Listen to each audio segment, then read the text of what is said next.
রোহিঙ্গা ইস্যুতে জাতীয় ঐক্যমতের তাগিদ দিয়েছেন পররাষ্ট্র উপদেষ্টা তৌহিদ হোসেন। সংকট সমাধানে আগের সরকারের কোনো উদ্যোগই কাজে লাগেনি উল্লেখ করে তিনি বলেছেন, এজন্য দীর্ঘমেয়াদী পরিকল্পনা দরকার। তবে বিএনপির স্থায়ী কমিটির সদস্য আমির খসরু মাহমুদ চৌধুরী মনে করেন, নির্বাচিত সরকার ছাড়া রোহিঙ্গা সংকট মোকাবেলা সম্ভব নয়। রাজধানীতে এক আলোচনায় এসব কথা বলেন তারা। শামীমুজ্জামান চৌধুরীর রিপোর্ট।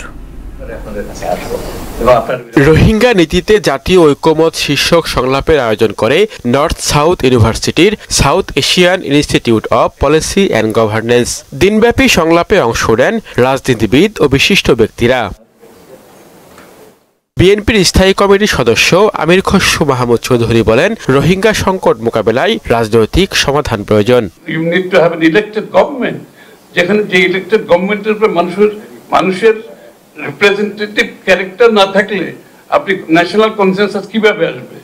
এটা তো একটা ফ্লুইড কথা যে আমরা ন্যাশনাল কনসেনসাস করব।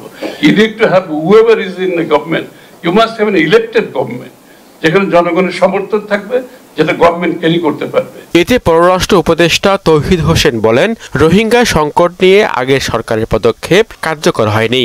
এটি বাংলাদেশের জন্য বড় সমস্যা। এখানে আন্তর্জাতিক সম্প্রদায়কে যুক্ত করার কথাও বলেন তিনি। 15 বছরের প্ল্যান 8 বছর পার হয়ে গেছে, কিচ্ছু হয়নি এখন পর্যন্ত, জিরো।